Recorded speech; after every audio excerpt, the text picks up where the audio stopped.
Hello everyone, welcome to episode 8, week 9 of Whitby, Guernsey Knits. If you can remember from last week, I had started my pattern for the top part of my Guernsey and I had to knit 11 inches of that pattern. Well, I have managed to do it. So I am just going to get the Guernsey and show you the pattern. So there I had to knit from the stitch shoulders, from the gusset, and I had to knit 11 inches to the top of the shoulder and stop there. So that's my 11 inches.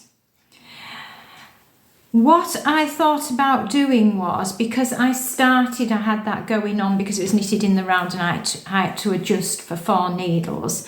I started on my diamond at the beginning here. So I've looked at my pattern, and when I finish the back, I then have to join the front and the back together and kind of cast off together, knit two together and cast off, which I haven't really looked at properly. But it doesn't involve any more knitting up of here. So what I'm going to do, I'm not going to stop there. I don't want to stop. My next row actually is a rope twist. It's the putting my needles in front to do the rope, and I don't want to stop on that row anyway because I don't think it looks nice when you stop on a rope. I want to stop halfway up the rope and hopefully complete a full diamond. If I don't complete a full diamond, I will leave my rope as long as it's not on a crossover and do half the diamond so that when I get to the back and I'm joining together, it creates a full diamond. Anyway, that's what I'm going to try and work out now. And then I'll come to putting my stitches onto the 2 needles, which is on a needle, but continue to do the same for the back. So I'm just going to press pause now, try and work out where I'm up to and get back to you. Right, I'm back. I've got to this stage where I had my 11 inches and I've just crossed over for one of the cables, and then here I've finished a diamond. So that's where I'm going to stop for that. So that's that side. I've now started, I have to twist this round, it's really heavy, this Guernsey. So I've now placed my pattern ready to knit this back. It matches up with the other side because when I got my squared paper out and I had to begin, what a mess it was, really. Luckily I remembered, so I had to knit one row again because I think I was on the wrong side, so I had to have the right side facing. Did my knit 2 and then placed to the middle, and then I had to increase again at the end of that row. I had to increase 1 stitch to make the pattern work out, and it actually does work out. Then I had to remember that I kept thinking, why have I crossed the cable on the 7th row when I kept saying I cross the cable on every 8th row. Then I remembered I do cross it on the 7th row on the first time, and then it's every 8th row because it works out to be on the right and wrong for my 10 rows which is the full pattern, so it works out every 8th row, but that took me a while to work out.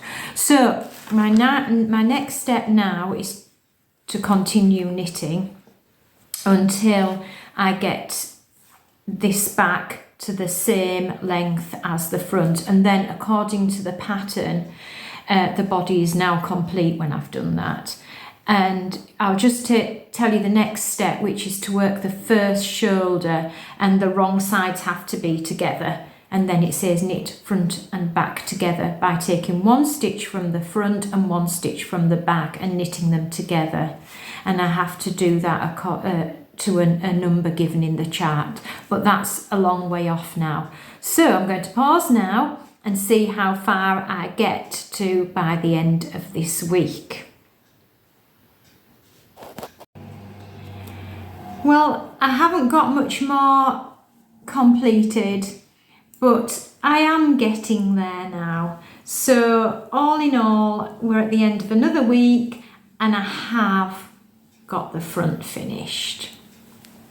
So I've got on pretty well this week actually, so I hope next week I get on equally as well. In fact, I hope I get on a bit better, to be honest, because time is going by very, very quickly and I haven't got much longer. So earlier today, I went out and about and filmed a little bit of the local area. It's been a very windy and bitterly cold day, but I hope you enjoy the little bit of filming that I've done. Thank you so much for watching, and I will see you next week. Hello everyone, I thought we'd have a little bit of a break, and I've come onto the West Cliff area of Whitby, and I thought I'd show you the North Sea. So I'm panning around. It's a bitterly cold day today. Lots of snow around, and I'm just going to pan around and show you the view that way, which takes you to Sandsend, which is a lovely little village.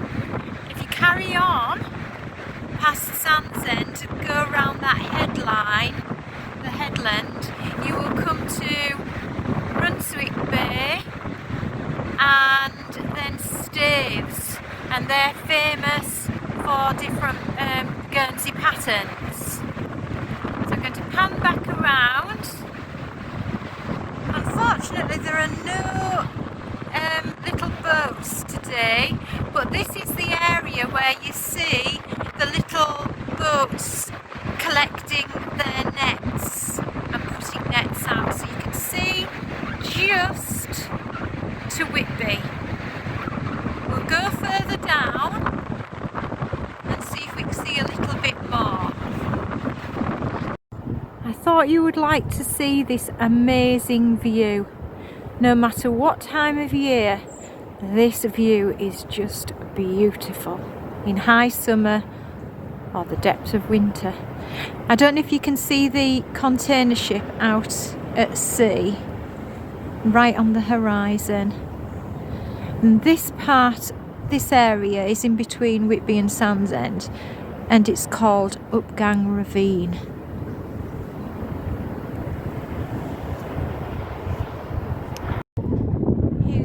Here's another view just further down.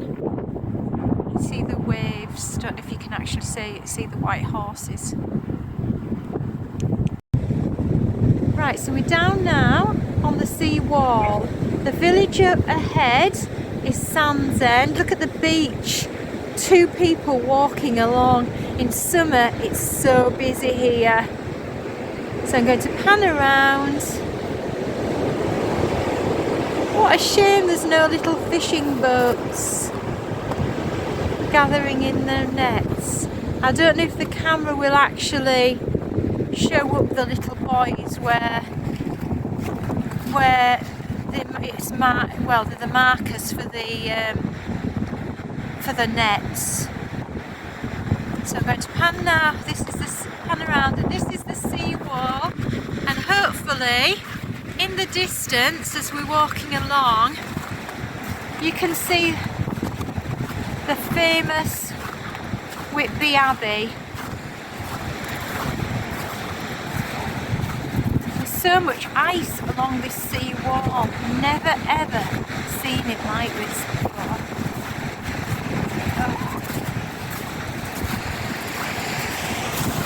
Show you the tiny bit of beach that you can see, but it's a beautiful beach really, and a beautiful place. So here we see the harbour mouth in the far distance. I'll finish off by showing you a last little bit of the abbey. Well, you can only see a little bit because it's hidden behind various buildings. And weather permitting, I'll try and get out and about to show you something more of Whitby next week. Hope you enjoyed it.